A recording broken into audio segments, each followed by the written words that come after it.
Salut les collègues. Cette commission permet, avant que toute décision finale soit prise, un échange entre les représentants des assistants et ceux de l'administration. Lors de cette commission, l'assistant peut présenter ses observations afin de répondre à ce qui lui est reproché. Documents, attestations, photos, témoignages peuvent être envoyés, mais le mieux c'est de répondre présent à la convocation. Être présent, c'est pouvoir répondre aux questions que posera la commission, mais c'est aussi rendre les débats plus humains, et ça c'est pas négligeable. Le ou la collègue peut venir accompagné de la personne de son choix.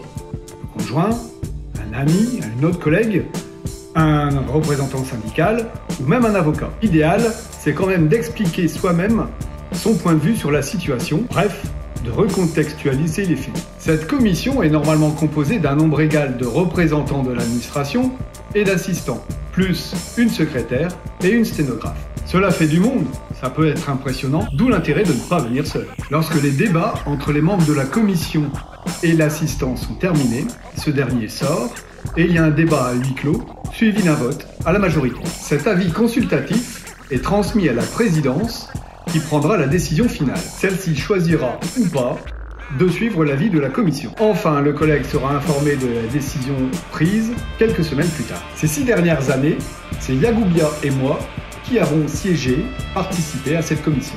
Concernant les 6 années où j'ai siégé mutuellement avec mon collègue Marc, on a réussi à obtenir au fil des séances beaucoup de changements au niveau du déroulement de la CCPD. La préparation des dossiers avec le syndicat a obligé l'administration de se justifier. En plus, ça a permis un contradictoire et un débat pour chaque situation. C'est hyper important de porter votre parole et vous représenter. Il a fallu qu'on se batte pour obtenir les coordonnées des collègues qui sont convoqués à la CCPD.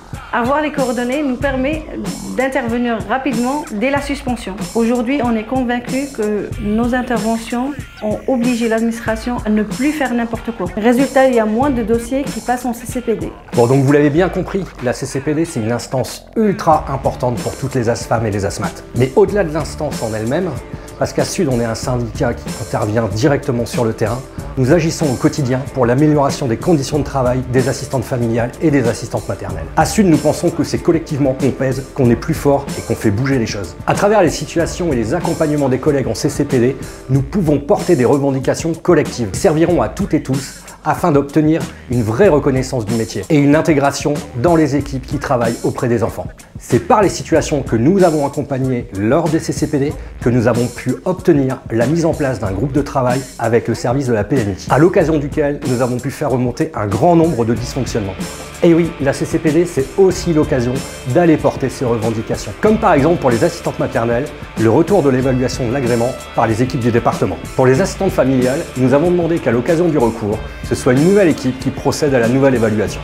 Vous recevrez prochainement chez vous notre profession de foi qui reprend l'intégralité de nos engagements, ainsi que la liste de nos 10 candidats. Alors, du 12 au 21 mars, en votant Sud, vous ferez le choix d'un syndicat qui s'engage à vos côtés et qui agit collectivement dans l'intérêt de toutes et de tous.